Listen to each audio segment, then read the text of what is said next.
Hello everyone, and welcome to the first ever episode of the Rogue Dice podcast. Today I'm joined with Adam. Say hello, Adam. Hello. And this is his debut on the channel. He's not been in the video yet. It's Chris. Say hello, Chris. Hello, Chris. And god damn it, Chris, I should have known. You set me up. I did set you up. So, for those of you that are watching on YouTube, hello, you can see our beautiful faces. Well, that's subjective, but there we go. And then, for the rest of you that are listening on many a podcast provider, you can listen to our beautiful dulcet tones. And in today's podcast, we're going to be going through several nerdy topics. Well, it's kind of the point of this podcast, I guess. It's going to hopefully be a weekly thing that we'll do on YouTube and on other podcast providers. But today, we're going to talk, first off, Kings of War Armada. A lovely game. Looks amazing. Very, very excited. So, I've got a little price breakdown so we know what we can work with. So, they've done a starter set, and it looks beautiful. You get a human fleet? Basilians. Yeah. Basilians, yeah. So I think they use magic and stuff with their ships, which is pretty cool. Like a mixture, if you're playing fantasy or Age of Sigmar, it's looking like a high-off Empire sort of mix. Yeah. Big bright colours.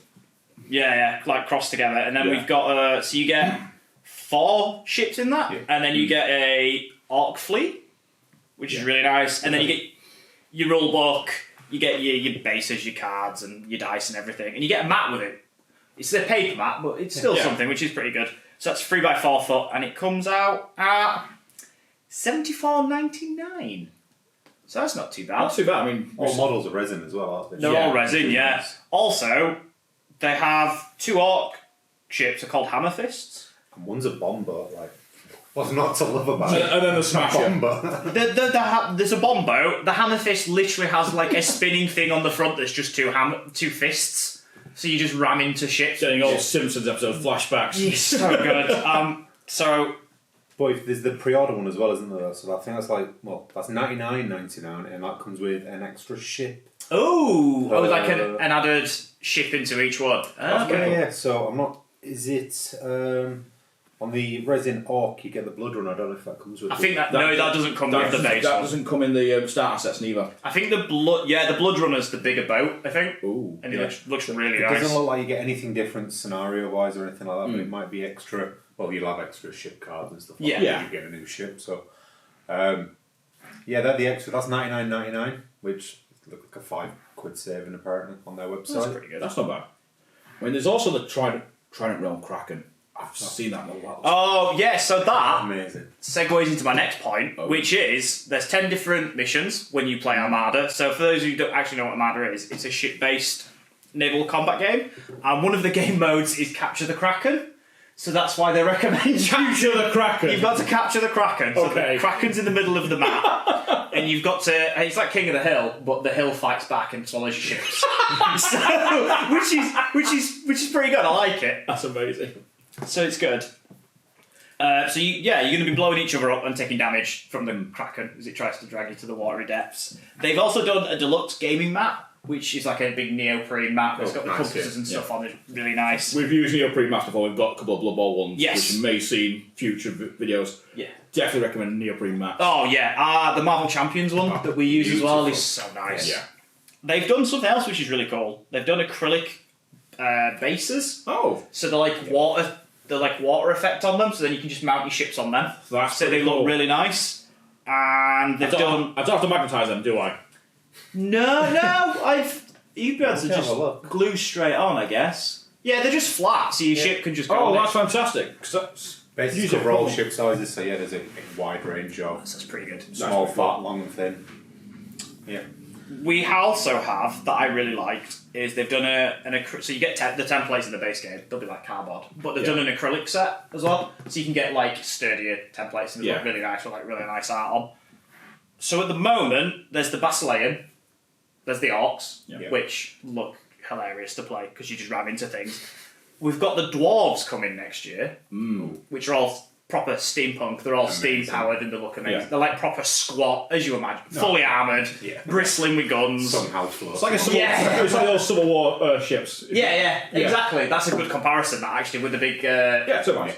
thank you. Couldn't think of the word then. And then we have Empire of Dust. I know. Beloved Tomb Kings in a different... Sorry, not Tomb Kings trademark. In a different... Just stick it in my veins. Oh, they look... They had a preview as well, and they look so good. They look amazing. And you get spells and stuff you can cast. It looks good. I'll be back in a second. They look so good, dude. I am excited. So excited for this game. I think it runs on a D10 system, I think they said. Really? Yeah, which is pretty good. So you get I guess it's a bit easier to balance. Is it D10s? Yeah, it looks it. Are they 8? No, they're 10. D10s and a few odd D6. Yeah. Okay. So I think when you like rolling to shoot, you roll D10s, and I think when you're playing and you activate a ship, you get 2 actions, so you can just like double move. So you could move, turn, move, or you could shoot twice, or move, shoot, or shoot, move. So it's pretty cool. And then there's like modifiers for range and stuff like that. That's pretty cool. We'll cover that in a video when my box set gets delivered. So expect to see some videos of we that. have released it? It is out already, but because of everything that's been going on with COVID, obviously, it's been delayed. So it started shipping on Thursday, just gone, because we're filming this on the Sunday. So it's hopefully here next week, and then I've just got to build them and get them painted, and then we can get some. I'm sure it'll rope some of us into painting them as well. I'll certainly try rope you in, Chris. Most definitely. Moving on, Games Workshop news. It's Christmas, everyone! We have Christmas boxes that they were there and then they were gone. Yeah. If you managed to get some, good for you. If you haven't, check in the stores, because there's only 4 left online. For your 40k players, you have just the guard left. It's the Minotaurium. I can't remember what it's Astro called. Minotaurium. They're called guard. It's guard. Oh, Astra Militarum, isn't it? Yeah, it's guard. You get one KD command squad, 5 minutes, 20 shot troopers, 3 heavy weapons teams, which I know you do like. I do indeed. 1 sentinel, 1 chimera, and a hydra, which can be turned into a wyvern. Yeah, it's the dual kit tank. Yes, it is. Yeah. How much do you save on that? It's a good price thing. I'd say about 60. I've got it here in my notes actually. So £60. So if you bought them all separately, it's 180. Yeah, and it costs 120 for the guard one. So that's pretty good. We've also got the Necron one apparently went in 2 minutes, which is mad. I'm not even surprised. Doesn't surprise me because of Indomitors, like in the new Necron Codex. Necrons are really important. Well, getting those box sets for you guys was absolutely nightmarish. Yeah. How many you managed to get them though? I managed to get 2 or 3, and I didn't have a single one for myself. Mad. So you get Cryptek, 10 warriors, 5 immortals, 5 Treyarch Praetorians that can be built as Lich Guard, a Treyarch Stalker, a Knight / Doomscythe because it's one of the dual kit. Altogether, it cost you just under £200, so 199. Not bad. And the Battle Force is 125, so you save 74 quid. That's really good. The Christmas boxes are so good. Again, if you can try and find them, go for them. I mean, the Tyranny one itself went out pretty quick because it had models that have not come back out. So your Horospex was in there, 45 quid. Hive Guard, 45 quid. They're gone already again. I'm going to say, I've never seen Hive Guard. Everyone seems to have Hive Guard, but I never see them on sale. No, always gone. You got a Swarmlord / Hive Tyrant in there, 35, and that alone was £125. How did you get the Swarmlord out of the Hive Tyrant? It is a multi-purpose kit. I did not realise that. I thought Swarmlord was his own model. No. So that alone is 125 cost of the box set. You'd then get additionally 16 G-Stars. I see. I get you. 45, and 10 Gargoyles, $22.50. Altogether, £192.50 off the top of my head. My maths is bad. And saves you about 68 quid. Yeah, that's really good. It's gone, unfortunately. So if you do find it, grab it. Same for the Eldar one. Same for the Chaos. All gone. Yeah, the Chaos one, you get Chaos Lord, 10 Chaos Space Marines, 5 Havocs. The new Havocs are beautiful. 5 Chaos Terminators, a Forge Fiend / Mauler Fiend, and altogether that'd be 165. So you're saving 45 quid. Yeah, they're all about 2020, aren't they? They're all 120, 125. Yeah, so they're really good. I think that's all. Oh, sorry, my beloved Tau. So the Tau one is really good if you don't have a Tau army. So it's no good to me because I basically nearly got everything. So I don't need one personally, but like if you wanted to start playing Tau, you get a commander, you get 3 crisis suits, you get 10 warriors, you get a squad of pathfinders, you get a piranha, you get a squad of broadsides. So altogether, it works out at like 187.50. So you save like £62. Not as much as the rest of them, though. No, that's true actually. How many sort of points are we looking at with typically these boxes? I think it's definitely a like combat patrol size size game, which is what they're aiming for. Maybe a little bit more, because they've brought out new combat patrol boxes. They're the new start collecting. So you actually buy the box and you can just play a 500-point game. So I think, they might be 750. 750, 500, something like that. Yeah. Which should be pretty good. Have we got... That's all of the 40k ones, isn't it? Yeah. If you're playing AOS, you've got more option available. You've got the Ogres, or the Orc Form More Tribe. Yeah, Absolutely beautiful. The Ogres are really nice. Ooh, Absolutely. Quite a lot in that. You do get quite a lot in that. You save a lot of money as well, like 65. Wait, am my maths wrong? But yeah, like 65, About 65, 70. Yeah, it's a massive one. I mean, you get the Tyrant, 12 Ogre Gluttons, 4 Lead Belchers, 4 Iron Guts, a Gargant, an Iron Blaster, and what could be described as a ton of Noblars, which you can make into a unit itself. Oh, or just add them onto the units. That's a good point. I forgot about that. Yeah, because you got the Noblar units. Exactly. You always need cannon fodder. And then we have my personal favourite. We have the Gloomspite, the Fungal Loon Horde. What more do you need? Trolls for days. So you've got a Loon Boss on a giant squig. You have 15 Squig Hoppers / Boing Bounders, which are like the Knight version. So basically with the Knights, the Squig Hoppers go into battle, and if you survive one battle, well done, you're a Knight. You've survived. Well done. So they give you plate armour, they give you a lance, you've been promoted. Well done. Typical Goblin way. Then you have Dankold Trogoth, or a Dankold Trog Boss, which is the huge miniature. It's like the centrepiece of the army. Yeah. So I've noticed with Age of Sigmar, they like to have at least one miniature that's a huge centrepiece for your army, and he's that. 6 Rock Gut Trogoths, which they're 70 quid on their own. Really? Yeah, with like together. You get 6. Oh, wow. So you're saving about 57, 58 quid with the Gloomspite one, which is really good. And I managed to snag one for myself, so I'm very happy. I'm probably going to be able to fill like a full troll army because I've got the Trog Boss now. So that's pretty good. Trolls for days. Trolls for days. Trolls and Squigs. The Age of Squigmar is what I've renamed the game to.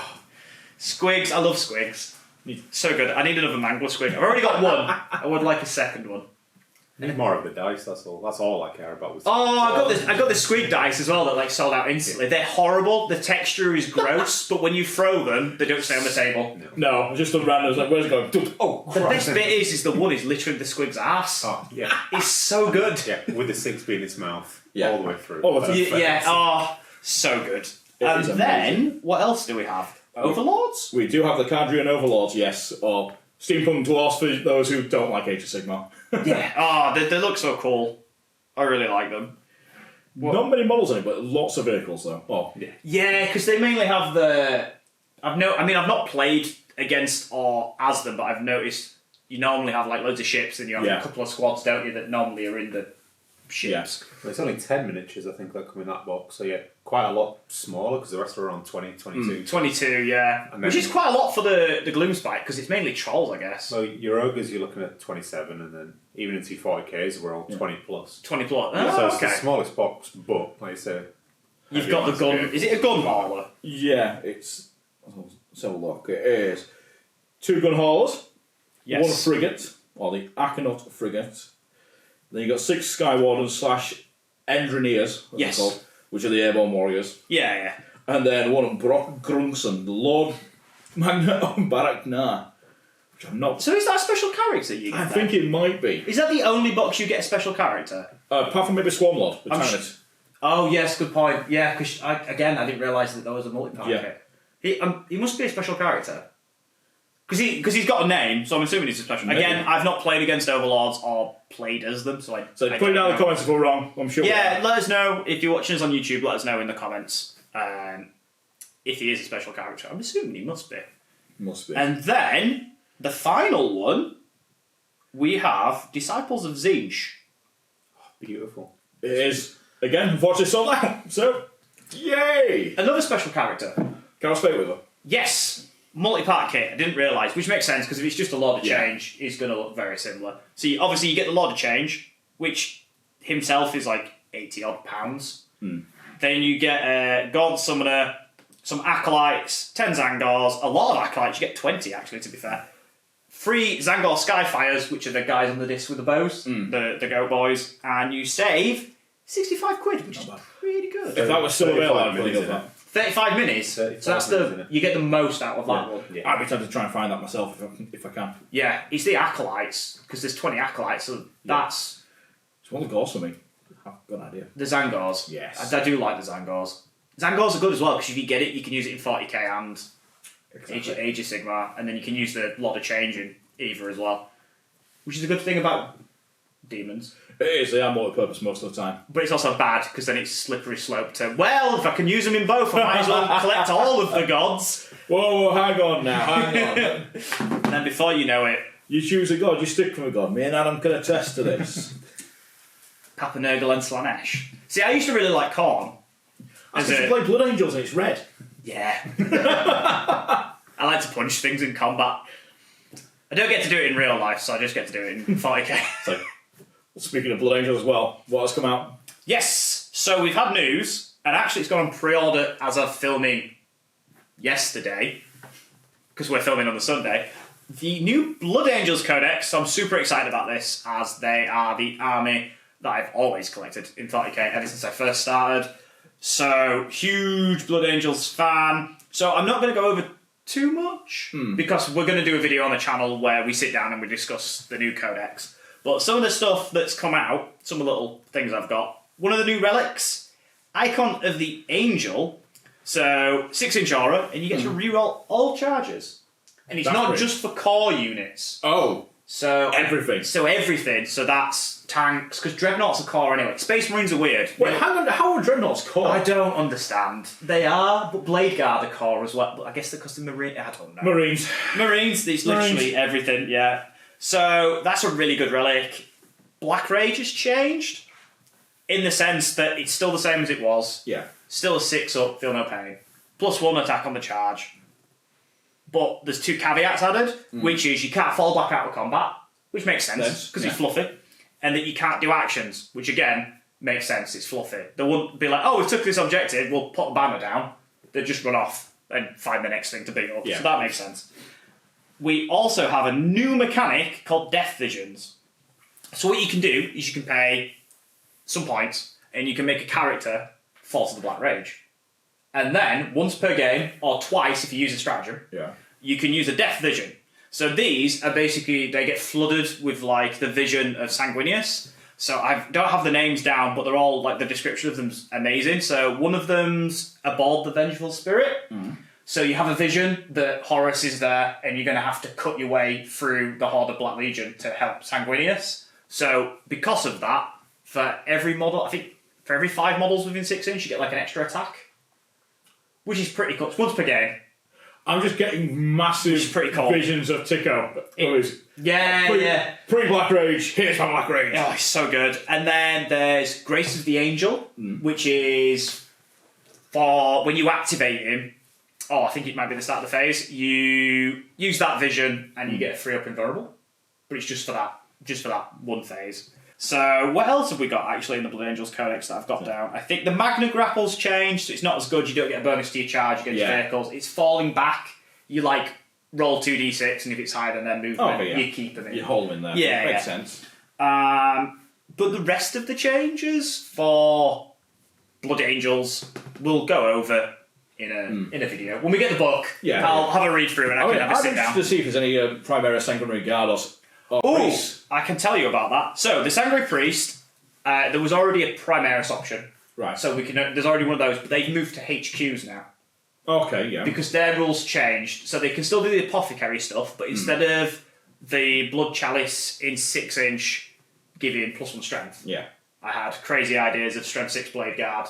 It's going to be glorious. But, alas, I can't do that. What they do now is they can pick 1 unit in 6, and they can put them in the Assault Doctrine. Okay. So, -1 AP, an extra -1 AP, and we are special chapter tactic activates, which is Savage Echoes, so we get an extra +1 attack when we charge or are charged. Oh, Blade Guard. And that stacks with Black Rage and Shock Assault. So Death Company would get and extra free attacks. Hell yeah. And this is why people don't like Marines, ladies and gentlemen. They're the poster boys. They always get the good stuff, bless them. Although, to be fair, I am always one to complain about... I play Marines, and even I complain that Marines get so much, but after playing some games of 9th, the Necron Codex is so good. Yeah. They are really well matched. Like, the Necrons are so good. Is that because, though, they're the big bad guy of this box set? That's a good question, actually, because obviously it's no longer Chaos. Sorry, Chaos players. GW hate you that much, you're now not even the main protagonist. It's the Necrons. We've fulfilled our arc, we've taken Cadia, give us 10 years, we'll be back round as the main thing. But remember, Chris, the planet broke before the Guard did. Still broke, we still won. A single tear has fallen. Hopefully, I mean, the Marine books that have come out, so at this point of recording, we've got the Blood Angels one next week. Yeah. We've had Death Watch, and we've had Space Wolves. And the overall feeling in the community, and what I've seen online and people talking about, is that both those books are really well done as supplements. And they've had stuff that's been taken away and reined in. Yeah. So they're not ridiculous. And they've had more flavour put in. So apparently they're really good books. So hopefully Blood Angels is going to be the same. And then hopefully going forward, it'll be the same for the other books. Which actually we can segue into what codexes would we like. So I posed a question. I was like, I've got some homework for you. Have a think. What codexes would you like done next? Because obviously we know we've got Dark Angels. Yeah. We've got Drakari. And we have... Is there another one? Death Guard. Death Guard, thank you. Death Guard is... The only one I care about. Yeah, next month, yeah. That's all I care about. Like, which one do you want? Death Guard. It's already coming, Adam. Give me now. Is there any others you would want, Adam, though? Maybe. Is there any other armies you like the look of? Have you had a look at any other armies? Not massively. Because you're new to 40k. I'm really new to it, and I go off things really aesthetically, so... Yeah, I went for the ugliest thing I could find. Yeah. Ugly's an aesthetic. Yeah. And it's just, adore them. Like, they're the only thing I really massively care about, because they're things with stomachs falling out of them. Yeah. Would you go for demons then, as well? For Nurgle demons? Yeah. As long as I have, Nurglings. I was about to say, just think of the Nurglings. That's all I care about. It's just a match. Just have Nurgle bases of the sassy Nurgling that's wearing the helmet. I tried to find just those on eBay, and you can buy them. It just gets very expensive very fast. Oh, God. I'll see what I can do. So, for you then, it's literally just give me the Death Guard Codex. Yeah, mine's coming out relatively... Well, they said early December, didn't so it's good. Yeah. We're nearly there. It's the 29th, so we'll be there. 29th? I thought it was 30th. I'm getting dates wrong. December on Tuesday, isn't it? So. Yeah. For you, Chris, what codexes would you like to come out sooner, or one that doesn't exist that you would like? Oh, well, I'd probably say Tyrants, but because I'm playing Tyrants. You're playing it, that's fair enough, yeah. But I played a lot of Xenos thing, and Xenos have not received much love apart from if you're the main bad guy. Yes. I mean, we've got Drakari coming out, which is pretty cool, but that's not the oldest codex. I mean, I've got a list here. I'll put it up. What codexes? I'll give you 4. Go on then. Are the oldest so far, not been updated. There is one Imperium one in there. There's an Imperium one? There's an Imperium one in there. Grey Knights? Correct. 1 Grey Knights. Yes. 1 point to Kyle.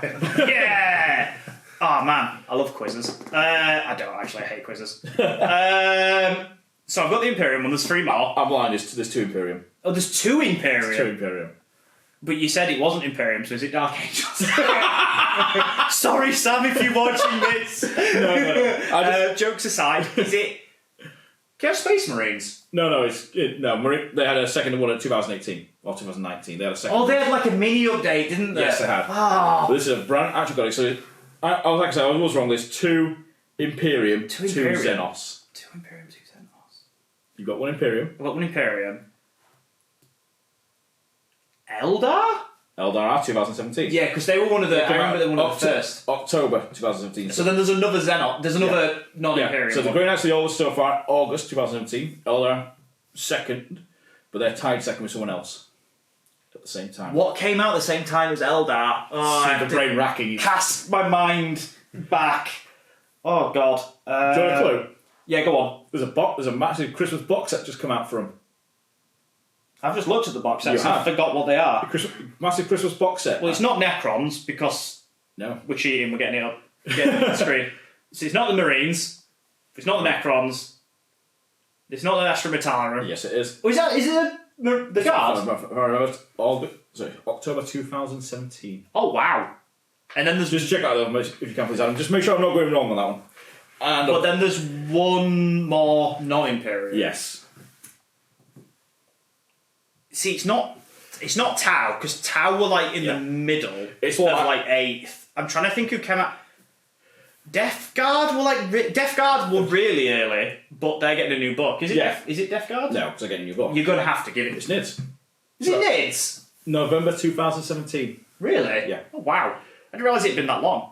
Yeah, I'll just get on with the stats. He's getting the stats up. Do we have a release date for the For 8th edition codex for the Guard? It says 2017. I'm just trying to get the actual. That works. Yeah, It 2017. is 2017 at some point. Yeah, just some go with point whatever. late in the year. Yeah, it's fine. October sounds right. Anything like that, like I would like one of them to be updated next because they've They've had to wait. yeah. Grey Knights personally as well.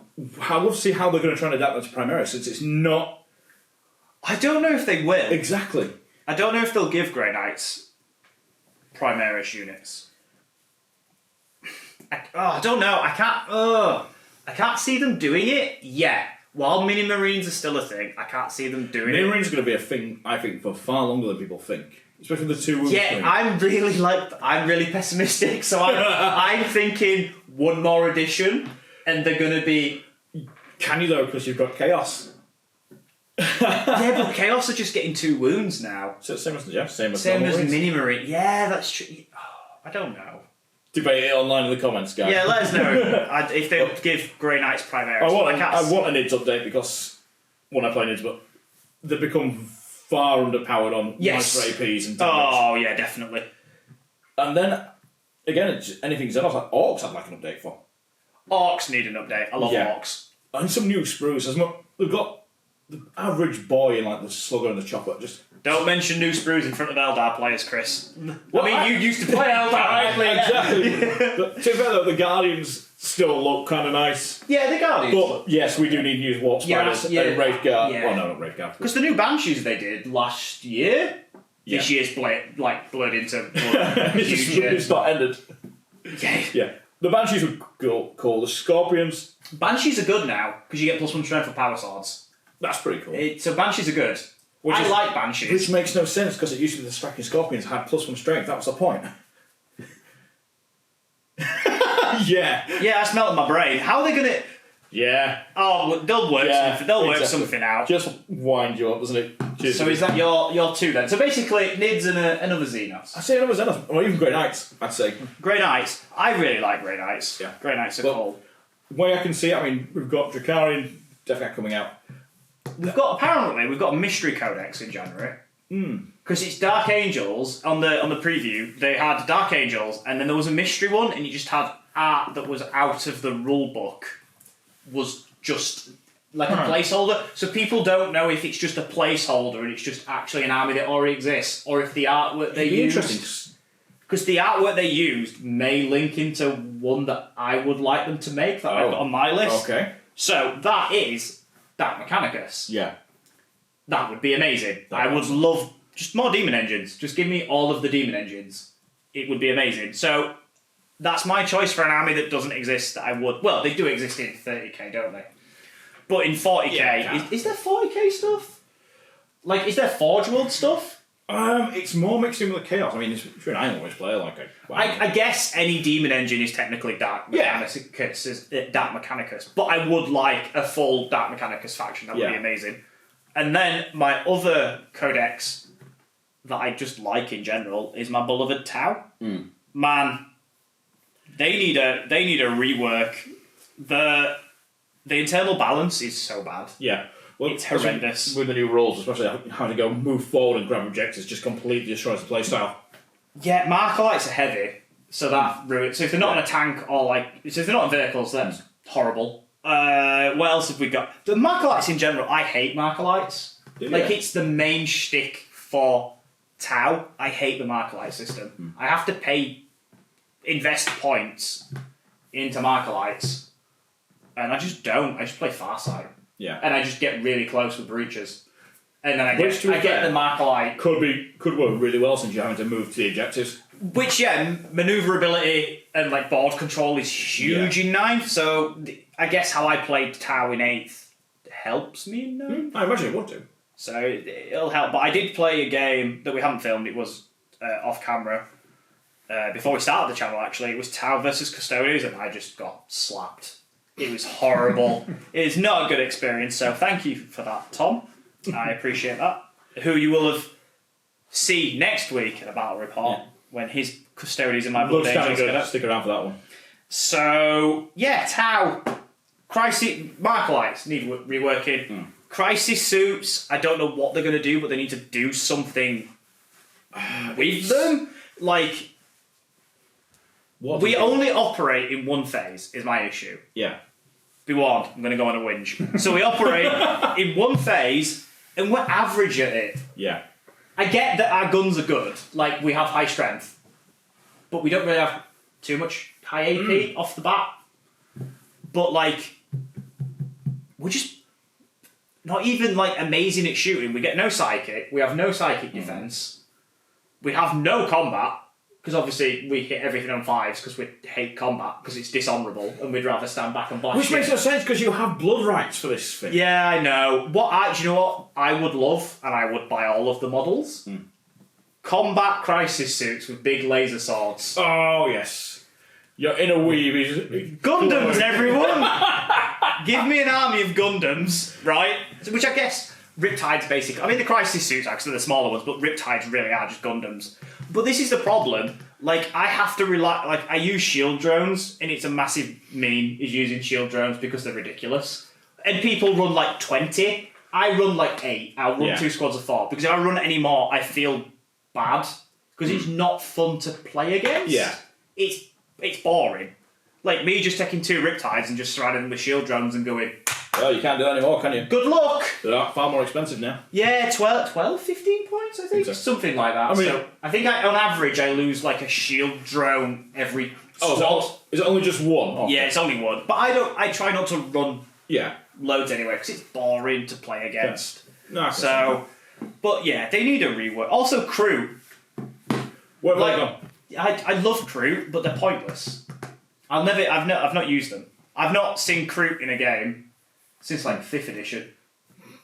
When like Tau, my first ever army I had when I was a wee lad, and the crew were the thing I adored. Yeah. Crew, the models are amazing. Big mech suit, and then I just wanted like these things to run at you and attack. What's weird about Tau is that the law obviously they get other races and then they come in to the Tau Empire, which is how they've got the crew. But then it's another one of those things where the law and the tabletop doesn't always match up. So then we don't have that in the tabletop. We've got Vespid and crew. That's it. There's nothing else. Like, I would like maybe... Because in the law, for like in the Tau book, there's these parasitic worms that are like psychic that the Ethereals spoke with. So I had a huge conspiracy theory that they were using the parasitic worms to like control the Tau, which I think would be hilarious. That'd be amazing. That'd be so cool. I mean, literally one of the special characters for the Tau is dead. When they wheel out, he's like the head ethereal. He died to like a Vindicator assassin. It's a hologram. That's amazing. But no one knows except his bodyguards. So like, if the Empire found out the High Ethereal was dead, like if he found out he was dead, the Tau Empire would just like freak out. So they're like, no, he's still alive, but it's not. It's a hologram. Space Pop is dead a little bit. Yeah. So I don't know. I'd like more Xenos. A few more Xenos races brought into the Tau to spice it up. Do you remember? Didn't Tau get squats in Battlefleet Gothic? They got Demiurge, yes. Hell yeah! That's not going to happen. You're going to get... Break the glass in case of emergency and give me squats. I'm going to have a commissar knocking at the door in a second now. I'm cheating. Games Workshop are going to reset the clock like they did in the meme. Nah. I'm cheating because I said like $2. Third, squats. Games Workshop, you're not watching. I know you're not, but if you do, give me squats. Space Dwarves. Give me a knock at the door, I'm going to get shot. I can hear it now. I can hear the Chimera pulling up. Oh man, squats, that'd be so good. I feel all warm and fuzzy now. I was sad because I was talking about how bad Tau are, and I love Tau. Yeah. Squats, they just make me feel fuzzy. Warm and fuzzy. Space Dwarves, what's not to love?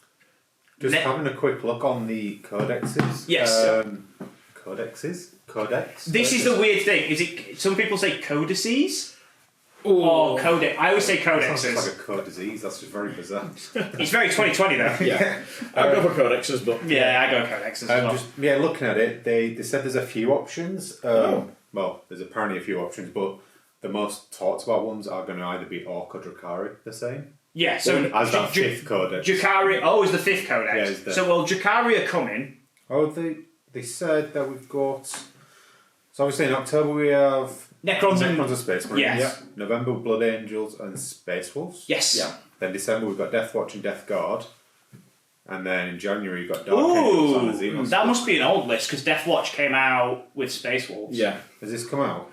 Oh, yeah. Oh, so that what you've got there, that's the list that they previewed, but I don't think the dates were set. No. They just said they were coming in that order, and then so they've put from other stuff that was teased around the same time. They Yeah. said the Drakari and Orc are most likely to be revealed. Yeah. As that And extra one. they did get revealed last week, Yeah. but they didn't confirm if they were the fifth mystery codex when they did the initial preview. Okay. They just were like, here's Dark Angels, here's Drakari, but not told us if it's that, so we still might get a new faction. What I would like to see is something really off the bat. You remember, same as I, the Angels of Death Codex, Blood Angels, Dark Angels. Yeah, I've still got it. I've still got that codex in my garage. What was my first codex, to be fair, as a Dark Angels player. But do that, but have opposites. Like we've had Marines, Necrons, and usually Games Watcher are really weird about, well, have a good force and an evil force. Yeah. Have it as dual codexes like that every time. Tau, the Tau Empire. Is it just it's called the Tau Empire. Get more Xenos stuff in. It's brilliant. Stuff like that you could have. Say, it's just a battle. What do they fight most? Heretics. Heretics, yeah. Exactly. Put them against a Chaos list. Or G-Stealers. G-Stealer Cult. Have it as a dual release every time. Yeah, I get what you're saying. Yeah. Okay. I mean, like you'll get Dark Angel, Blood Angel supplements every time, maybe. Yeah. If it's one specific, you might get Ultramarines with Tyranids. It's normally Nids, isn't it? Because of Battle Yeah, but I'll say we had the Bal. What's that? Devastation of Baal? Wow, that's the book, yes. Yeah. Which was Nids. I think so they might do it this time around. Nids, and we got Theme it up. spanked by the Imagine Nids. how many times and how much it'd sell if you themed it up like that. Yeah, it would be cool. Yeah. That would be a good idea. I quite like that. It'd save on releases. We wouldn't have books that are nearly 3 or 4 years out of date. They could space it out as well. Well, what they're having to do now, which actually I quite like, because I always like, the books take forever to come out. Yeah. So you got to wait like a year to get your codex. But because of everything that's gone on, there's a huge backlog. So they're like 2 books every month. Yeah. So it's just, which is really good for the players. Me, who's trying to paint as many miniatures as I can to get them on the channel, is a nightmare. The problem is though, we're going to run out of codexes, and then what's going to get updated? Oh, we'll send another Marine book out. We'll add up another 4 things. Don't do it again. It Stop will with the Marine books. It will happen. 12 months since this new Marine book, and the one before there was 12 months. Look at It's Inquisition crazy. when they had the index. The index is like only 3 months later. Hi, here's your new Marine books. Like we've just bought this, and here's another Marine book. Yeah. We need to get something off GW, don't we? What else? Yes. Moving on from Games Workshop and the need for Space Wars, Flesh and Blood. So for those of you who don't know what Flesh and Blood is, I don't think you. I don't know. So it is a TCG, so it's a trading card game. And what I really like about it is that, say, like in Magic the Gathering, you're facing off against another Planeswalker, and you're summoning creatures and you're casting spells. So in Flesh and Blood, it's literally like a duel between 2 heroes. Okay. So I'll have a character, Adam will have a character, I'll be a ninja, you could be a warrior, and then they each have... Bravo, mate. Flamboyant. Oh, the Bravo, of course, Flamboyant Guardian with a giant mallet. Mallet, yeah. I've got my little ninja, because it's me, obviously. Obviously. Playing the rogue. Yes, so, and then what you do, so it's just a duel between 2 characters, and you have a side area on your play area where you can have equipment that you start with. Okay. That doesn't go towards your deck limit, and you can, use bits of armour to soak damage, and then they break, and then you remove them, and then say, if I go to attack Adam, I go, right, my first part of the combat chain, I'll get rid of a card that gives me 2 resources. So you get rid of that out of your hand. So I've got 2 resources to play with. I play a card that costs 1. The head jab. Yes. So it does 1 damage, and it says, go again on it. So then Adam looks at it and goes, do I want to defend with it? And if he doesn't, he'll take 1 point of damage. I then get to go again. I then play I play my weapon that's free. Play my weapon, my sword, and if it's the second action, it does 2 damage. So I do 2 damage, get to go again. So then Adam's like, do I defend or do I wait? Because if he defends, the cards that he loses, he has less cards in his turn. You draw at the end of your turn. So you can like put pressure on, and it's all about tempo and stuff. So I will play the warrior, which is like a female paladin basically, and she's all about tempo. Yes. So I had a really, really good tempo going, and then I messed it up, and then my tempo dropped, and then it allowed my opponent to get back into the game. And Byron were playing the brute. So every time he hits you, he's got intimidate on his cards, which means he gets a card from your hand randomly and puts it to the side, and you can't use it. Ouch. So it's like to signify that you're dropping your guard because he's screaming at you. You've gone, and you panicked, so you lose a card. So you have 1 less card to defend with. So it's really, really good. I think you'd really like it. Every character plays so different. Yes. It's like your ninja's all about really low damage, but huge combo strings, and then it'll be like you'll have cards that's like if this is the 4th action in the chain, get this bonus and stuff. So then your opponent's like, I know he's got cards that come later in the chain, so you start letting little bits through, so you just start chipping away. Yeah. And then you've got the brute who's got the intimidate, which makes you lose your hand. Well, hides cards from your hand for that turn. Yeah. Like, screaming at you and then smashes you in the face for high damage. Yeah. You then get your cards back so you can't defend with them. You've got the warrior who's all about the tempo, hitting you multiple times on 1 turn, which then powers her up. Yeah, powers the sword up. Yeah. And then you got Bravo, my boy, because I love him. He's amazing. He's Bravo. Where he undoes 1 attack a turn. Like you'll very rarely, I think he's got 1 or 2 cards that'll go again. Yeah. In the entire deck. And with him, he's just about smashing you in the face. And either you use your entire hand to defend, which means it comes to your turn and you're like, oh, I've got to draw because I can't do anything. Yeah, and then you just have to skip a turn. Yeah, or if you let damage go through, it then adds like little debuffs to you. So like, that's cool, because I've not played against Bravo yet. He adds little debuffs, so like you can only use like 1 card next turn, or you can draw less on your next turn. It's all these little debuffs, and then his main ability. Drawing less is horrible. My favourite thing with him is all of his cards are expensive. So like some of his attacks are like 5 energy, which is your entire hand. That's massive. Yeah.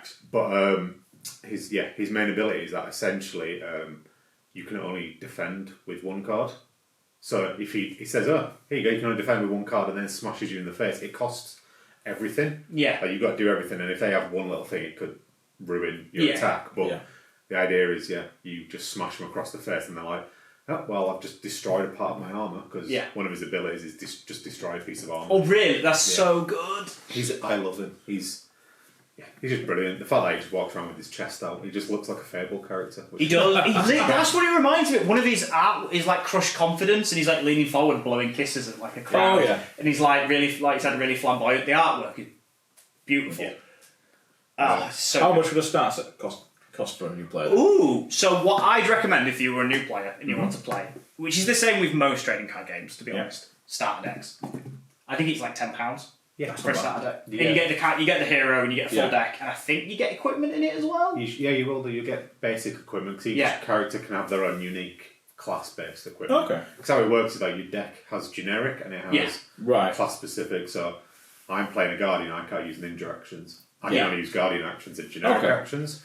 The other stuff in there, like the hero deck, I think is a 60 card deck. Yeah, I think so, Which also gives you the ability to play 2 game modes, because you've got Blitz and then you've got just a normal game. Yes. Yeah. So Blitz is a 40 card deck, and it's just miles quicker. You've got half the health, 20 less cards in your deck, and it's just about playing a game in about 10 minutes. Your hero card is the young version, like the teenage version of your hero. And then they've actually brought out a couple of new characters who are just for Blitz. Oh. So there's a guy who I really like the look of. I have no idea how he plays, but he's like a merchant, but his artwork, he looks like he's selling body parts on the black market. So I'm like, I like that. And then there's a mage? Yeah, there's a sorcerer, I think. Yeah. I think it's sorcerer. A rune knight? Yeah, rune knight. Who looks really cool. So you can play runes that you can charge them up and they do like debuffs and stuff. Yeah, mechanic. There's a robot that's for Yeah. Blitz. Yeah.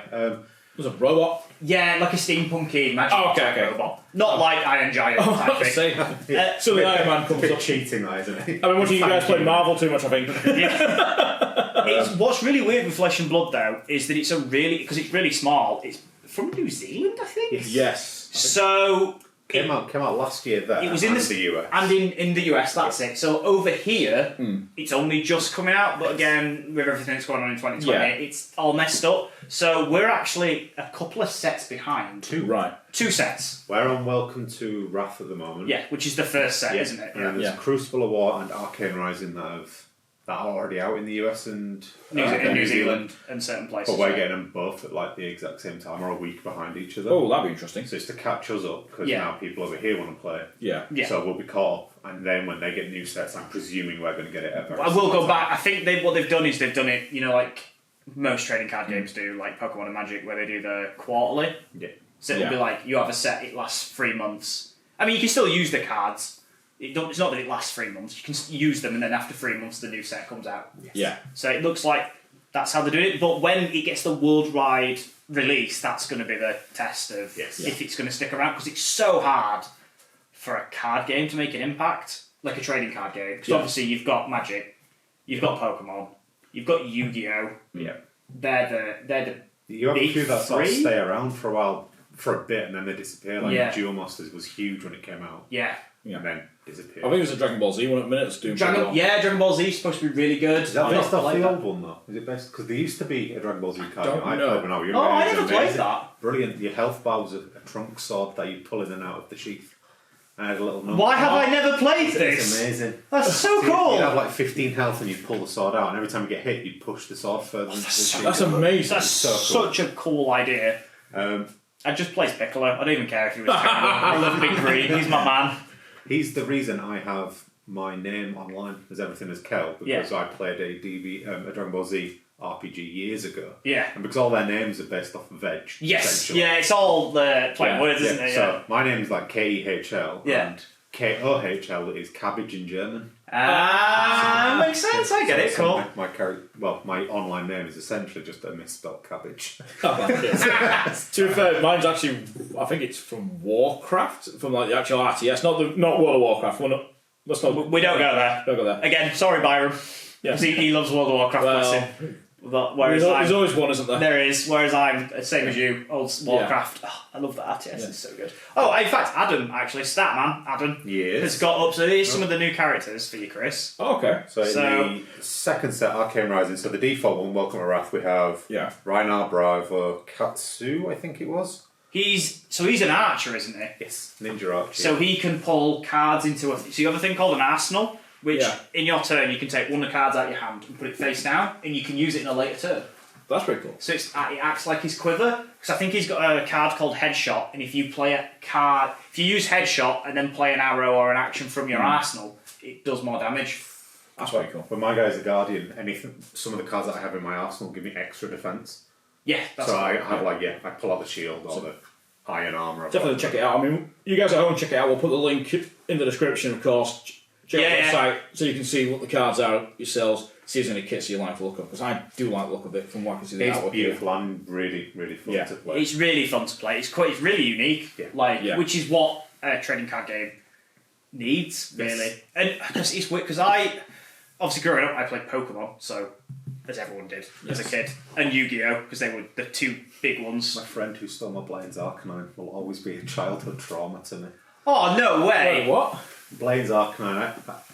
Obviously, as a nerdy child, I had the folder with plastic wallets and all that. Blaine's Arcanine in there, beautiful, amazing. Went to my mate's house, came back home. A couple of days later, went through my thing. No, it was missing. No Blaine's Arcanine. The betrayal. I know. I hope you never spoke to him again. 4 energy, 120 damage. I'll never forget. It could kill anything. Yeah, it was so good. Was it the flamethrower or or something else? You discard 1 flame energy off it. Did you have it in shiny? Yeah. Oh. And the little Blaine face. Yeah, with the gym sets. Because I had. Oh, what was the leader of the poison grass Koga. gym?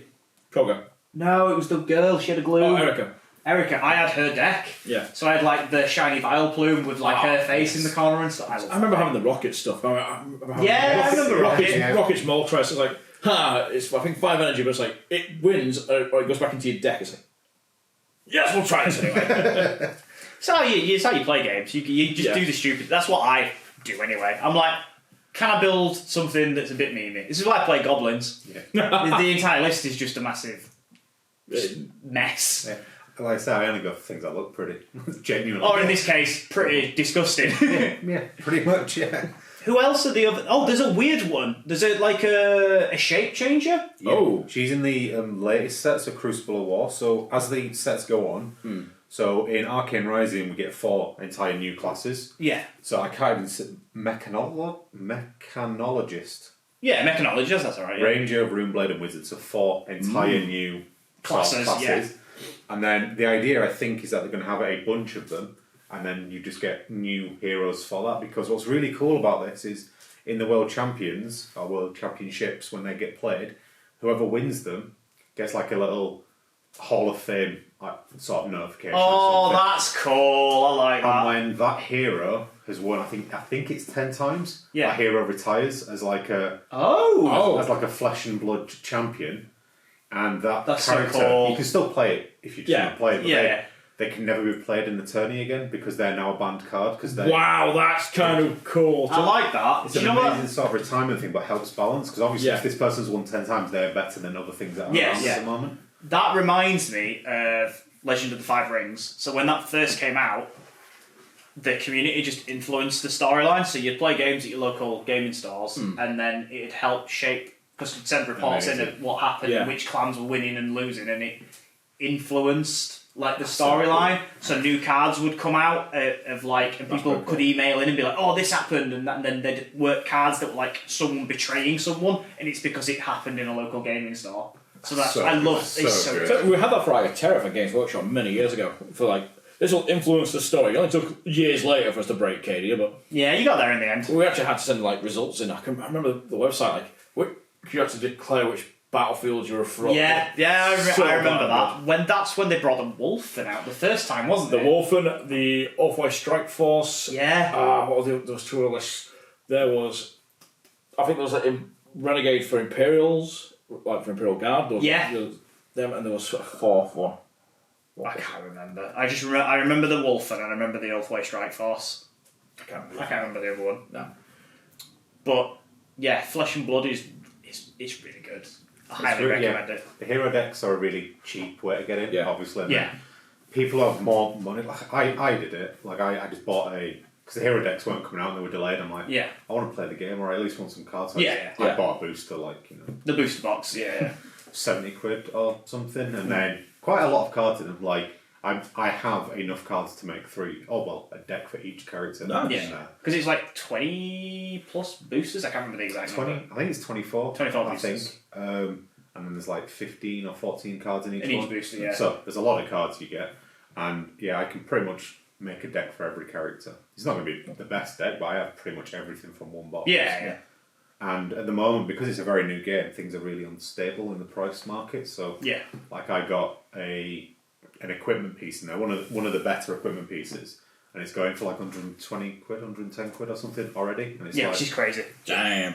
Because it's brand new over here, and some of the cards are worth quite a lot of money because there's like a Heart of Fiendel. I think that's worth like a lot. That's worth a huge amount of money if you have it from the alpha print. Yeah.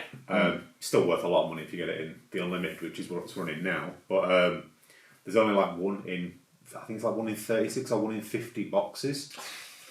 Has it? So it's a very low chance.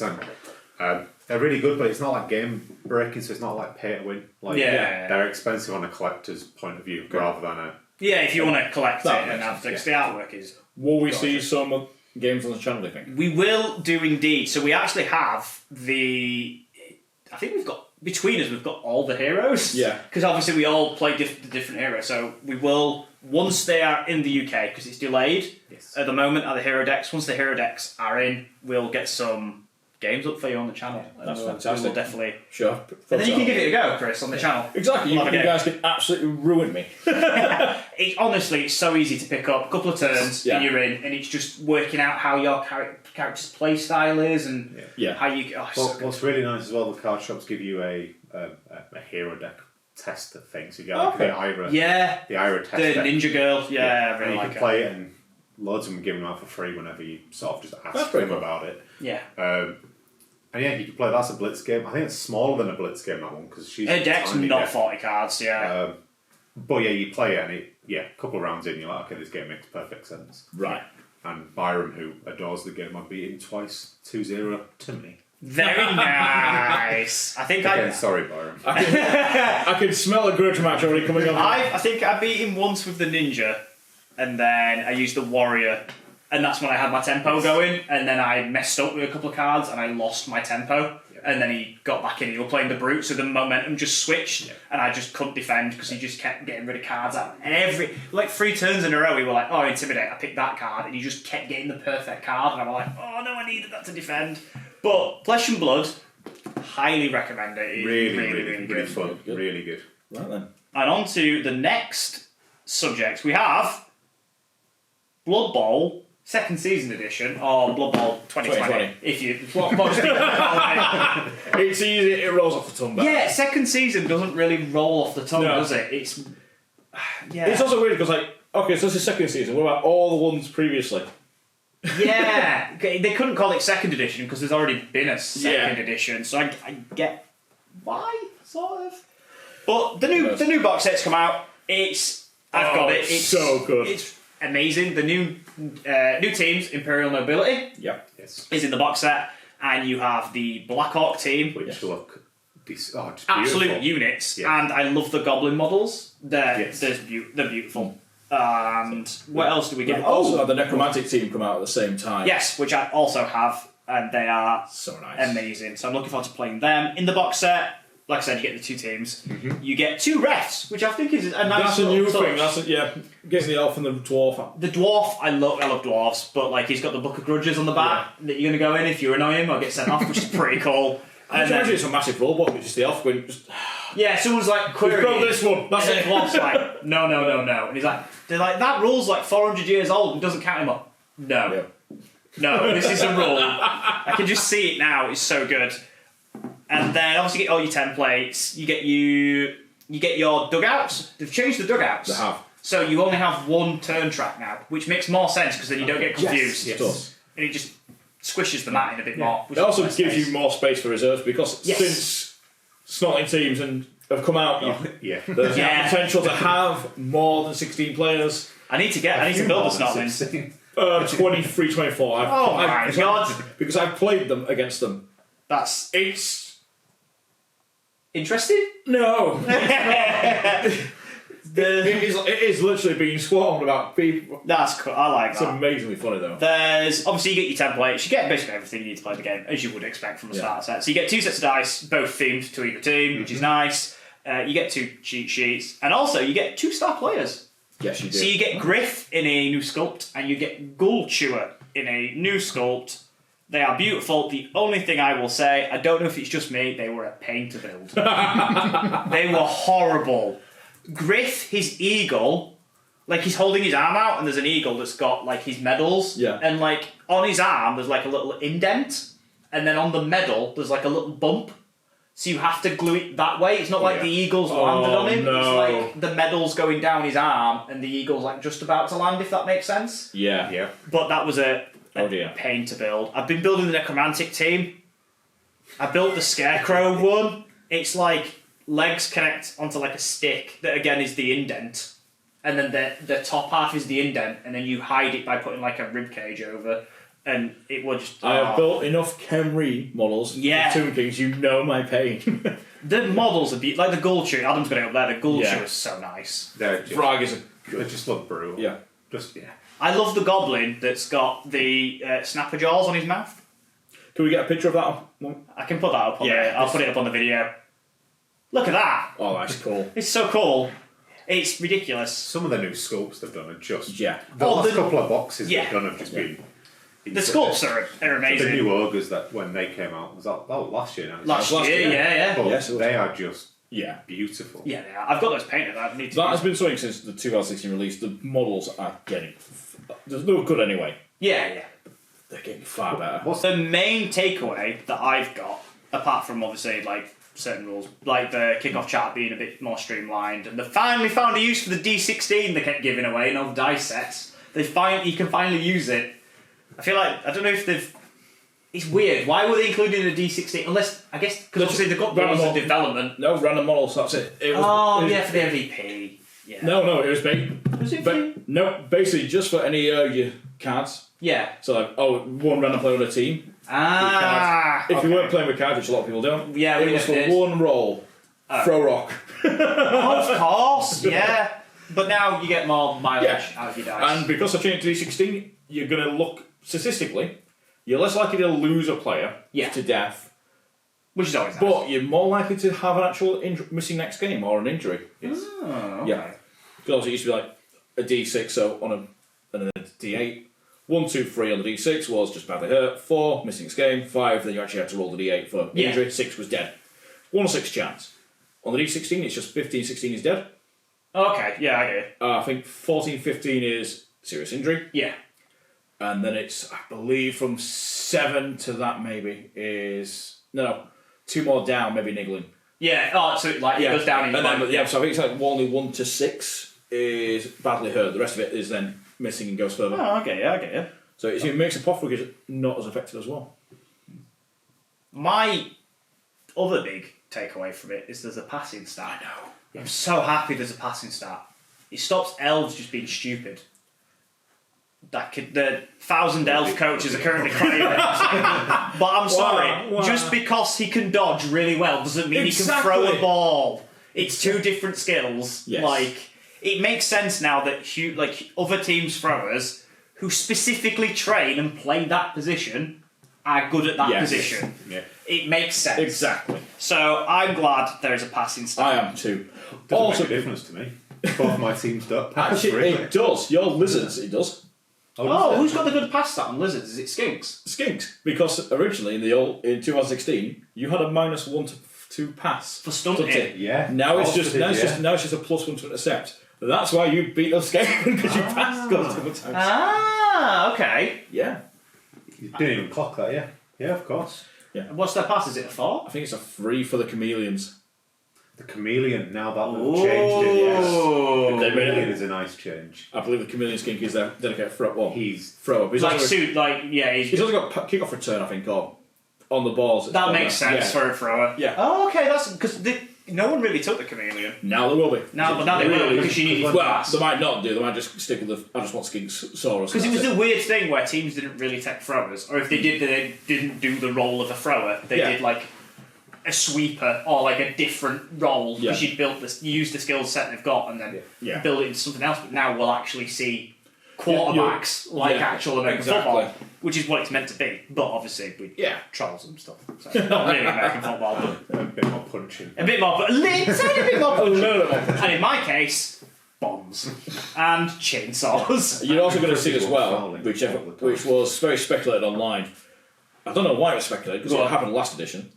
The Teams of Legend that came out, the PDF online. Oh, yes. So, Khemri are in there. Khemri, Amazon, Norse, vampires, High Elves. Beloved vampires who I bought a team off Kickstarter for, and then... at least they're in Legend, so I can still play them. But there might be more disastrous. Have they updated that yet, or is it still the same? I think it's still the same. They changed a certain role from Bloodlust to... Oh yeah, what is it changed to from Bloodlust? Animal Savagery. I can't remember what Animal Savagery... Is that the one that the rat ogre has? Yeah, it's the one that hits yourself. Oh, God. So we'll have to see how that goes. Yeah. Yeah. But hopefully they get... They're a vampire pirate Blood Bowl team as well. True. I mean, I'm just going to be excited. Hey, my throw rat can actually throw, though. He's not just like... That's the thing. He actually can throw again. It's amazing. Because me and you played the game and it didn't... Mostly didn't feel massively different. What's going to be different is your injury charts, your kick-off charts. That's going to be a little bit different. They've toned down like blitz and stuff like that on the kickoff chat apparently. Yes. So it's you need like D3 plus. So D3 plus 3, but operate. it can't be in a tackle zone. That's it, yeah. Which was like the original or Blitz on the line wasn't scrimmage. it? Yeah, or on the line scrimmage. But they've done things like that. It makes it a bit different. Yeah. So I think what else has changed? We got the legacy roster there. There we go. Yes. Team of Legends. So Amazon, Chaos Dwarf, Yes, of course, yes. High Elf. Amazon got updated like within 30 minutes because they basically accidentally made them as good as War Dancers. Yeah, someone basically went, "Oh, they dodge. We'll give a War Dancer profile to Blitzers," and then just the internet erupted because it's like that's a 30k cheaper War Dancer, and you can take. It got changed quickly. To be fair, at least we're in the modern era of like tabletop gaming where stuff can get PDF like FAQ'd, whereas back in the day it'd come out and you just stuck with it. Yep. Yeah, problem is though that makes it. Yeah. It means I don't have to proofread them, which they don't. Yeah, it's true. The vampires haven't been changed. No, They've still still got not. Animal Savagery, Hypnotic Gaze, and Regen. Regen. Okay. We'll have that anyway. We're still strength 4. Yeah. Yep. What's his pass? 3 plus. 3 plus passing, 2 plus agility. Yeah. AV 9 plus. It's not too bad. Movement Yeah. 6. That's what's going to change. The way it's worded. So it's like in the old edition where it was your +1 to dodge and then -1 to tackle zones. It's now just your agility. Yeah, your agility and then you've got You're not plussing and minusing a lot of things. Yeah. It's just more now. You're just minusing things. So the odd thing will give you a plus, but now it's just here's your best value. Yeah. And minus it off. Far more sense. Which, because it was weird because it'd be like, I'm gonna dodge. I get like plus, like when you did an action, it'd be like you get +1 for attempting it, but then you get minuses. Whereas now, like you said, it's just this, then the modifiers, without the added like +1 for attempting, which was bizarre. It did make it easier because some of the times I always got confused. I'm like, what are these numbers again? But then when we were playing it, just more sense. Use your agility. It's -1 for bouncing, but things like that. Also, anyone can leap over a player that's on the floor on the pitch. Yeah, that's going to end in tragedy. Which is interesting. It's going to end in tragedy. Someone's going to fall over. It's going to be It's going great. to be real goblins and we're all going to laugh. We've got changes to the leveling up and stuff, isn't there? Yes, that's one of the biggest changes. So originally it was just... you just rolled, wasn't it? Yeah. You just prayed to Nuffle and you get a good roll. Well, not even that. 1 to 9 was your skills, 10, 11, 12 stats up, any doubles, you could choose a double skill. Yeah. Now it's... You can roll for random skills. It's cheaper SPP, but you get a random skill from that thing. So You know my goblins are doing that. you could do. Obviously. You know I'm doing that. What sort of goblin coach worth his salt would be like, I want to Also- not do the random event. Also, stat ups are now far more expensive at 3 SPP. Good. And it's random if I remember. Good, because it was mental when like someone would be like, look, I'm playing Wood Elves, and then they're like, War Dancer gets agility 5 on first roll. Yeah, and you're like, Did any of these War Dancers get agility 5 in No, I don't think I don't think so, thankfully. But that would have been horrible. Yeah. When we played Blood Bowl Online and my skink in the first game getting movement 10. Yeah. Oh. Yeah. It's like, I guess I'll clear half a pitch. The caps are cleared as well. You can't get over 9 for your movement. Ah, yes. okay. It doesn't stop one turners like your skinks. But you've got to go for it. You start to go for it anyway. Yeah. But you now have to do some more creative chain pushes from the line of scrimmage. You can do it. Yeah, okay. But it requires a bit more finish. Well, that's good. If it's making you be more creative, then that's good. Exactly. Higher risk to fail as well. Which Yeah. is what Blood Bowl is all about. Yeah, Blood Bowl's all about trying to do a plan and then it imploding. Exactly. So that's why I play vampires. that's why I play goblins, because they just implode. And halflings, which are more terrifying. It's the triple tree men. It's a triple tree man. The triple tree men. Speaking of tree men as well, the star players have changed a bit. They've now got additional skills on top of them. Speaking of star players, can we talk about the squirrel? Yes, we can. It's called Acorn. What a name! It's so good. So it's literally A and then Corn, as in the blood god. But I'm going to run him every game that I can, just because I love him. Because he can play for any team. I want a squirrel in my goblin team. He has Dauntless, which he's got Blind Rage, so he can re-roll the Dauntless for free. He's got Claws. His strength 1 though. Frenzy. I don't care, man. I don't care. He has his own Twitter page. Yes! That's all that matters. That is all that matters. We found a Twitter page Oh for my him. god, I'm going to burst the mic. Acorn, a real star squirrel. That's Oh shout my out god. to whoever set that up. Whoever set Acorn's Twitter page up, you're a legend. Amazing. Absolutely amazing. Based in Nottingham. Which is where GW are based. Oh my god. I love him. I think basically he comes with the Tree Man model, isn't it? Yes, because he's this squirrel. When they released the images for the Tree Man model, everyone was like, "Ugh, the Tree Man doesn't look great, but look at that cute squirrel." So Games Workshop were like, "How can we sell more trees? Make the squirrel the star." And by God, they've got me. Oh, he's got his stats here. Okay. Yeah. So you're listening White Dwarf. Yeah. So 7 movement, 1 Nice. strength, 2+ agility. Nice. Can't pass. No. Can't pass. A lot of players have He's that. got blind rage. He's too busy clawing your face off. 6+ AV. Comes with claws, dauntless, dodge, frenzy, jump up, loner, no hands, sidestep, stunty, titchy. Yeah. That was the original thing to us, sort of stats of if this thing's, we couldn't see all the skills. Yeah. If this, it's got 2+ agility, movement 7. It's available for all teams. If this thing carries a ball, it's going to be A nightmare. Yeah. But He's got no hands, though. Blind rage, which is his special rule. Yeah. So he gets to reroll the dauntless. Yeah. Which is just fun. I'm gonna run him because Which one's titchy? Because Titchy is the Snotlinks one. It's the one where it's +1 to dodge, but I'm not. you don't give a tackle zone for dodgers, Yes. isn't it? People can just run And through you don't you. suffer them, but as well. Because I just for like the something. image that there's a tiny squirrel trying to rip your face off and you're just trying to run away and you don't care. But it might get you. yeah. Oh, so But he looks brilliant. He does. yeah, because he comes on the tree with the Tree Man kit that they did, and he's meant to like sit on his arm, but now you can just put him on a base and use him as a star player. Which is just a brilliant thing. I love it. Yeah. That's the tiniest little thing on a huge base. I know. It's not that huge, but he comes on a small one. Well, Does he come on a smaller one?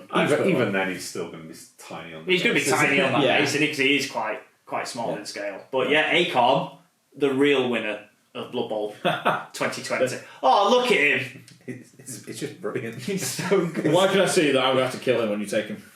You're going to have to kill him every game. I know. I'm taking him every game. Every game that I can, I'm taking him. Yeah. Which, to be fair, we will have a game of Blood Bowl soon on the Yes, channel. we will, but I don't think it'll have Acorn. Oh wait, no, I'm using my goblins. It may have Acorn. I don't have the model though, so I might not use You it. don't need an official model. You can I might have to have try. a goblin variant like a raccoon. I can have an Or a angry squig. trash panda. Or a squig. A squig! Yes! I love squigs. Squigs and Acorn's squirrels. goblin cousin. Oh my god. That's the idea. Oh, my idea would be like every team had their version of him. Exactly. Just because I want a little nurgling. I want again. Why is there not a Nurgling star player? Games Workshop, if you're listening, which you're not, This is but why if you you have do. it. But that's why I want A a Nurgle. The Acorn's a Nurgle cousin. Oh, I that'd be so want good. again the sassy nurgling. Has to With the be- ball under his arm, he's got the American football helmet on. Unfortunately, he can't. He's got no hands. He can't carry it. Oh, yeah, he won't be able to carry it. He's got- I'll give him extra arm or something. Yeah, he's just got the tentacles. That'd be amazing. So, Nurgle with tentacles and claws. Moving on to the final segment of the podcast, I set you guys the task of trawling through Kickstarter, the tabletop section, and having a look at something that you quite like the look of. So what we'll do one at a time. Yeah. We'll go around. So Adam, would you like me Yes. to give your first one? I think, have we all done 2? Yes, we I didn't even say do 2, and we're all psychically linked, and we've done 2 each. So if you do your first one, Mine runs out in 2 days, so it's not a new release, but you've only got 2 days, so buy it as quick as you can. yeah. So by the time this video's gone, sorry. It should be out. This should be out today on the Sunday. We've said that it's out on the Sunday, so I need to edit this and actually get it out on the Sunday. So mine is the expansions to Escape the Dark Sector, Oh, I saw that. Yes. and obviously made by Escape the Dark Yeah. Castle. Same guys. I've only played one game of it, and it's the exact same as Dark Castle in space, and you have guns now. So there's like slight changes. Yeah. The whole premise of it is identical, really. And it's still beautiful, still horrendous.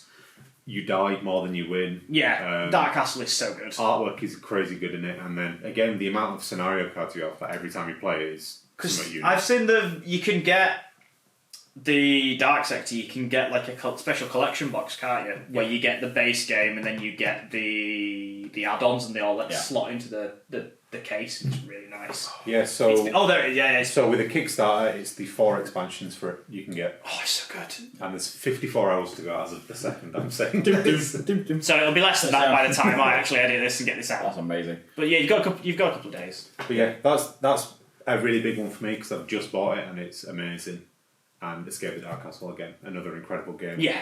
Have all come through Kickstarter, haven't they? I think Dark Castle was on Kickstarter, but don't quote me on that because I'm not sure. I think it might. Either way, I'm sure there'd be. It seems like it seems like a game that would have come through Kickstarter, if that makes sense. But yeah, absolutely incredible. And then the 4 expansions are on there at the moment, and you can get them. What can you get them for? 15 quid gets you only one of the missions. If you want all of them, 20 quid is the collector's box that you're on about that. Yeah, we can slot into. Because it's like a super cheap game as well to get. 20 quid. 20 quid for the base set. Dark Castle were like 20 quid, I think. Yeah. So for £45 you get the 3 mission packs, and then for £65 you get all 3 mission packs. Yeah. All the other sort of stretch goals plus access to add-ons, which they again go through it. We'd be here for a while if I went through every. There's Kickstarter Classic. There's 100 stretch goals. But yeah, about £45 you get the 3 expansions to the game itself, which is not too bad, really. That's pretty good. See, I was interested to see if anyone got the same as me. So you haven't got one of mine, no. But that is one that I've looked at. Yes. Chris, what's your first one? I know. Go on. Unfortunately, I'm going to have to rely on Adam here to go linking. If he looks up fantasy football on Kickstarter, because all my links were on my computer before we did all this. And it should come up with 3D Fantasy Football for Dugouts Volume 1. Yes. Oh, hello. By 13, who was it? 13 Bad Luck? It is them, yes. Yep. Oh, they look cool. Oh, they look very nice, don't they? Having enough slots as well to change, to put the players in as well. I didn't even see the slots. Yeah. So for those of you, because obviously you can't see it, it's a 3D dugout for Blood Bowl. And then in the front of it, you've got actual base slots so you can put your miniatures in. Yeah. Oh wow, they're really cool. Yeah. So we Are they? Do you have 3D print it? 3D print it yourself? Yes. Oh, that's cool.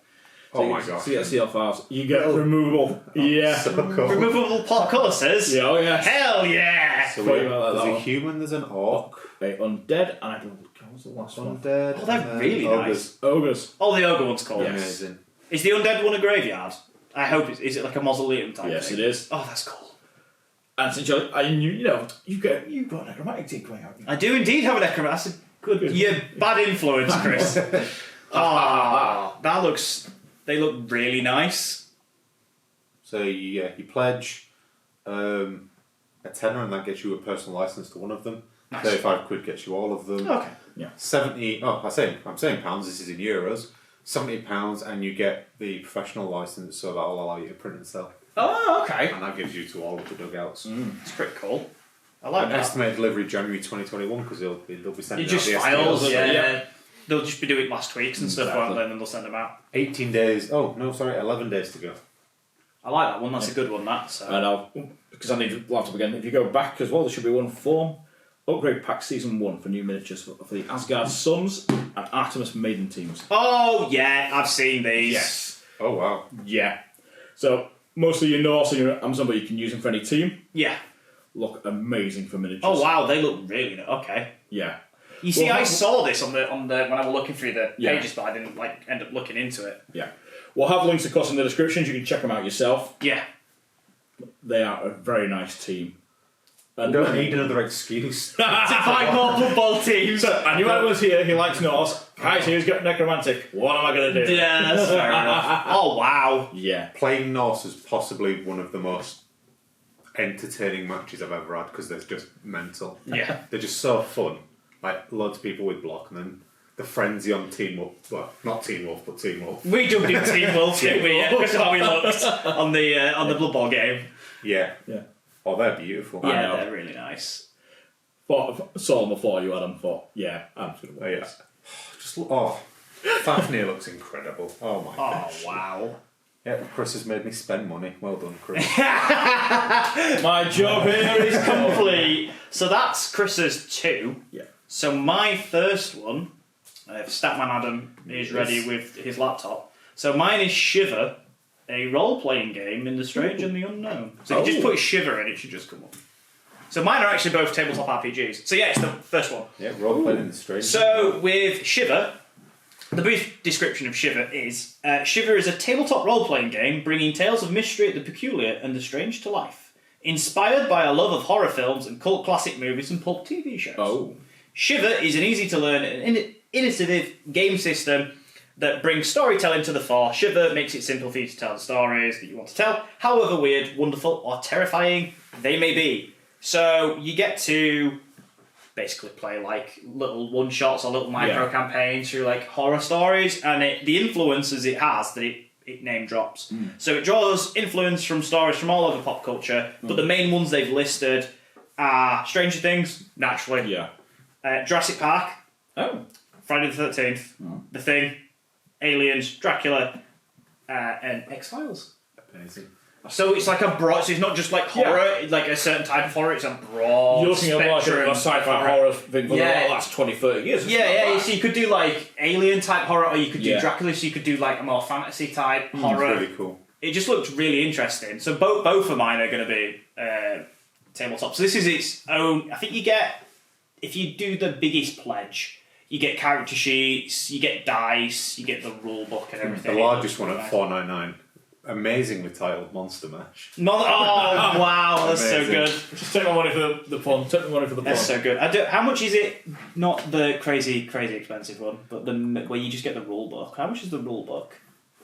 So it won't be director's cut. It might be directed. The Cursed Library. Grab all the game books and dice in this pledge. Yeah? That's £59. That's not too bad. Comes with a core book, the Cursed Library expansion book, Shiver dice set, and Corporate Rises PDF, including all social. That's pretty cool.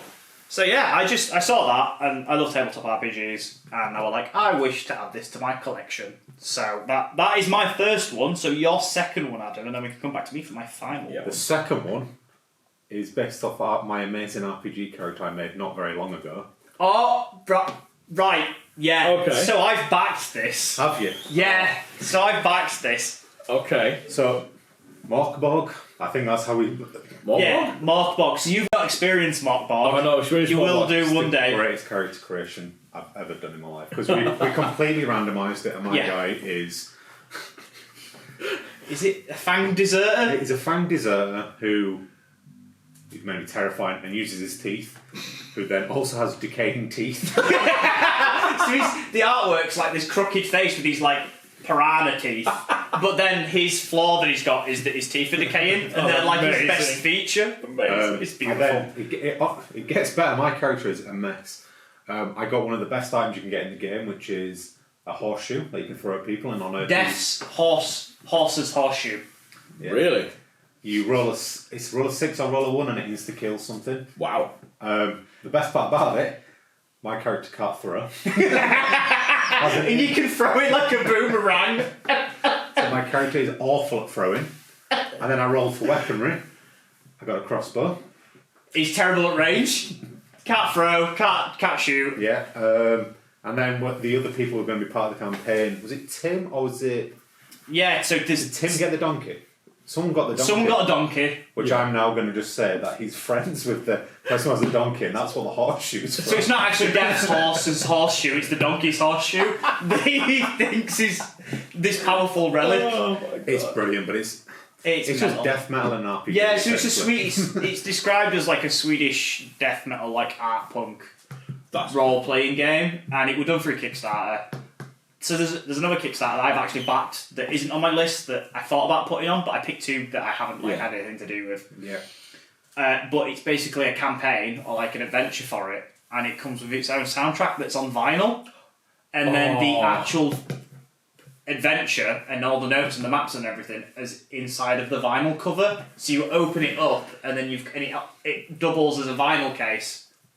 And the DM screen. That's just very Brutal Legend. I'm loving it. Morkborg is literally Brutal Legend. No, just that.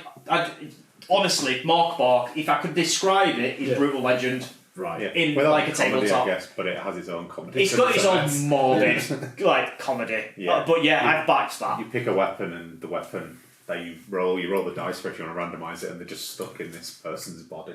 And you look at the chart, and like each page, the art style's different, and all the colours are different. It's crazy. Like So, this is Strange Citizens of the City, and this is a third party one. So this is not done by the creators of it. but it's done. They've got a third party license where Yeah. they publish stuff Yeah. through. So I've got that coming. That's pretty cool. Yeah, which is just because I saw it and I'm like, I was in love. We've not even played it, and I'm already in love with it. Yeah, I'm looking forward to playing it. So that's the big one. Well, the other one from me, which I'm really excited about. So my final one is called Blood Drive, and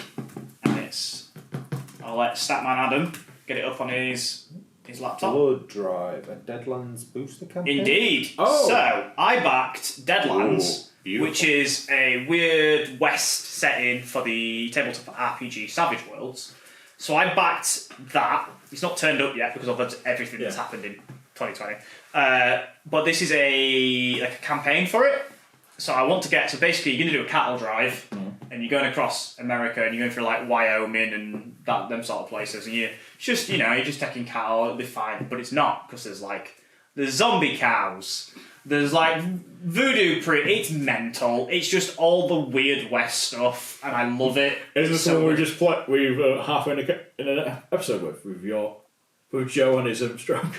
No, that's a different one. So that's a different game. So the one you're referring to is I can't remember what it's called, but that's like an OSR type game, so like old school roleplay, which is what Mortborg is. Mortborg's like an OSR one. This one's based off Savage Worlds is its own rule system, but then people have made so many different games off of the base rule system, if that makes sense. Yeah. And Deadlands is one of the settings. So it's Weird West, so it's Wild West, but there's magic, there's like Cthulhu type creatures, there's like undead, vampires, there's steampunk, so you can get like Gatling guns, and it just looks mental. Yeah, well, it's just the original story, or the first storyline, and it is the newest edition of the Deadlands, the Weird West role-playing game, focuses on the Wild Western tales of local horror, and what could be better than a good old-fashioned cattle drive from hell? Yeah, there we go. So Perfect title. we're gonna do a cattle drive, and it's all gonna go wrong. And then I think one of the artwork, there's like a weird creature bursting out of a cow. Oh, nice. Yeah. So the images there. So you got your cattle. Yep. So you scroll down. Hello. There we go. Oh, nice. Where'd that come from? So yeah, that is my final Kickstarter. So both mine were tabletop RPGs that pretty cool. I've got. Kickstarter's always full of just incredible things. Yeah, there's some Absolutely absolute incredible. gems on there. And did you end up backing Darkest Dungeon? I didn't end up backing. So I was Darkest looking at it yesterday, Dungeon. and that didn't end very long ago. I'm like, oh. They do a late pledge that goes on for like 6 months as well, so it's one for the future possibly. Because I love the video game. Because I backed Darkest Dungeon on Kickstarter originally years ago. First ever back was Same as me. Yeah, what Darkest My Dungeon first ever back is Pung with miniatures. You know, you've got your vampire team. Yes. I've got my Egyptian team. from them. Yes. Ah. So that's where my giant's going to come. I've got the bone giant. nice. Yes. Very nice. So I think they start a late backer for that. I think, don't they? Yeah, not most Kickstarters they do like a late pledge. So if Yeah. you miss the initial sign up, you can just Yeah. get in And on back end. Pung miniatures, like it is to be used for Blood Bowl, but the models can be used for anything, and they're fantastic The miniatures. sculpts. Like the pirates.